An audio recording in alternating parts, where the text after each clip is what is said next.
say they need that dope, they having withdrawals. I put on my yellow diamonds when I'm pissed off. Miracle Man. Oh, man. Sorry, this is Liz with Channel 11. They want to do Hi, honey, we are going to do something. You go. Okay, first of all, I've been telling everybody that this is the closest fight out there. There's no underdog in this fight. Yeah. What do you think about that? I think you're true. I think you're spot on. And I think anybody who's a true boxing fan and not just a casual can recognize that. I think Canelo has a lot that he possesses that you can say he'll get the victory over me, but you also have to take me and what I bring to the table in consideration. And the fact that I'm the biggest, one of the biggest, fastest, stronger fighters with the boxing IQs, with the boxing movement, the lateral movement, all of these things that I possess, you have to take those things in consideration. You can't just say, Canelo beat Golovkin, he's sure to beat Daniel Jacobs. I thought you beat Triple G. Yeah, a lot of people agree with you on Now, that. this is what I said. I got mad at Stephen A. Smith. I like Stephen A. I've known him 15 years. Yeah. Guess what? You scared of Canelo. You beat cancer. How are you going to be scared of another man? Absolutely. I mean, I get a lot of weird questions every now and then, Like but I take it in stride.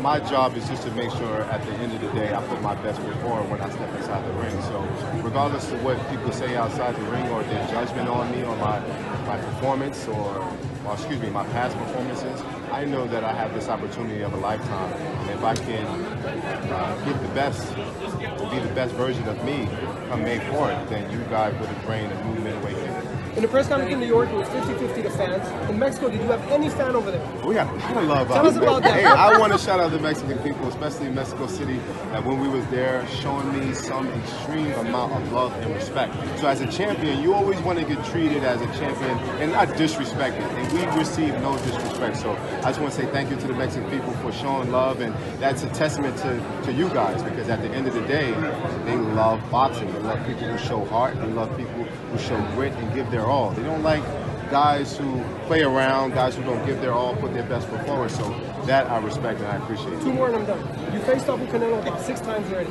What did you see in his eyes the first 5 times? Wow, man. It was different because it was a different experience from looking in Golovkin's eyes. Why do you say? Just because I think just what the illusion was with Golovkin, he had more of a different effect. So, and then, like I said, the experience that I have now, you just feel different. You feel much more confident. You feel like as if you belong. There's no second question or second guessing yourself. So when I look into Canelo's eyes, I want him to see exactly what I feel inside, and that I want to do damage coming from. What I want to know is how long you've been cancer-free. I've been cancer-free for about, I would say,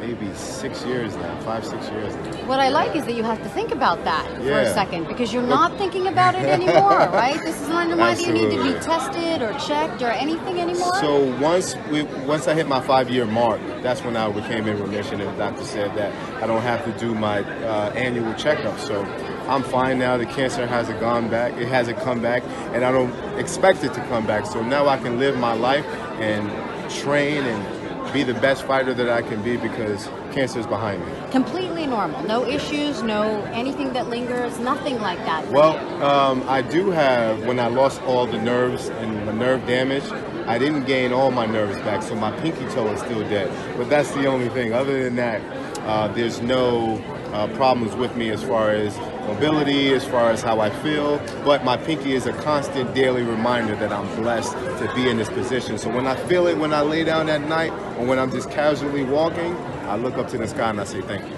It couldn't be somewhere in your body where you take a punch that you couldn't feel it, right? It couldn't be that kind of thing, right? No, I'm just grateful that everything played out the way it has, because I have the chance to really reach greatness, and it's nothing short of a miracle as far as what I've come from to where I am, to the hurdles that I've got to this. I mean, it doesn't get any better than this. Congratulations. Good luck to you. Thank you very much. Okay, so you said that this is a fight of a lifetime. Okay. It was the same thing when you fought Triple G. Yes, sir. You thought you won. A lot of people thought you won, but ultimately the judges didn't. Right. So what do you take away from that fight coming into this fight? You have another chance of a lifetime. Well, you simply just have to take things more into your hands, whether that's be more aggressive, fight in the style that's more pleasing to the fans and the judges.